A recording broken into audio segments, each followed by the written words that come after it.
The Harvest. Hello, Mr. Sullivan. We want to ask you some questions about what happened to your son. Please tell us what happened. Start from the beginning. It was about a month ago. Me and my son moved into this new house in Chicago. And I'm a single dad, so when we got there, I started unpacking all our belongings while my son played around in the front yard with his toys. I had a friend of mine come over and help me carry all the furniture into the house and get settled in. After a couple of hours, it was getting close to lunchtime, so I called my son in for lunch. I made him a PB&J and some potato chips and a glass of milk. We sat there and ate lunch, and then I let him go back out and play in the backyard for a little bit. I was moving the furniture around, and out of the corner of my eye, I saw my son doing what looked like he was playing tag with someone. I went outside to see if anybody else was out there, but no one was out there. I just kind of rolled my eyes and thought he was playing around using his imagination. I called him in when it started to get dark. He took a bath and brushed his teeth. Then I sent him to bed. I tucked him in and turned on his nightlight. And I told him good night. I went downstairs and watched a movie and slowly passed out on the couch.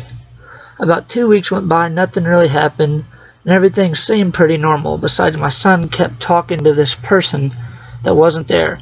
I guessed it was an imaginary friend. After the 2 weeks went by, things started happening. I left work one day, picked up my son Harold from daycare, and when we got home, the whole house was trash. It looked like a war had happened in our house. I told Harold to stay put. I went to the kitchen and grabbed a knife. I searched the house and found nothing until I got to my bedroom.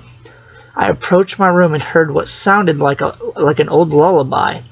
I opened the door slowly, and there it was. A man. No, not a man. A creature.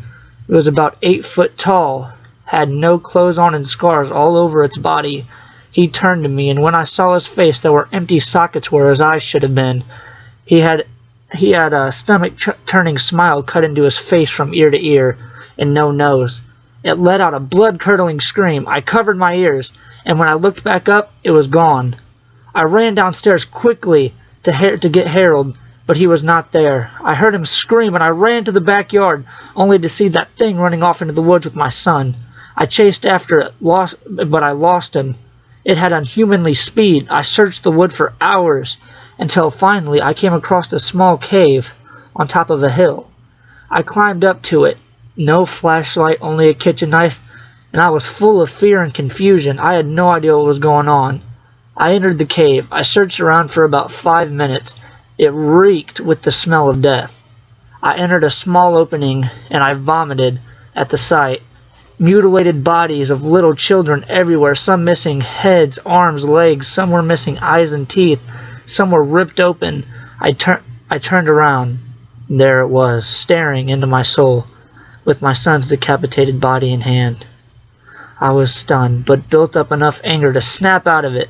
I charged at it and got right in front of it, slashing my knife across its face and body multiple times before I was smashed on the head with its fist.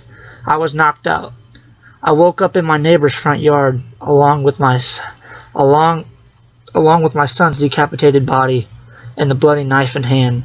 The police and ambulance showed up soon after. I was arrested and sent to court, and I was charged with murder. That's all? Well, Mr. Sullivan, we only have one more question. Did you kill your son? No, it was the soul harvester. You do realize that is just a myth, right, Mr. Sullivan? Yeah, until I witnessed it. It killed my fucking son. That's all, Mr. Sullivan.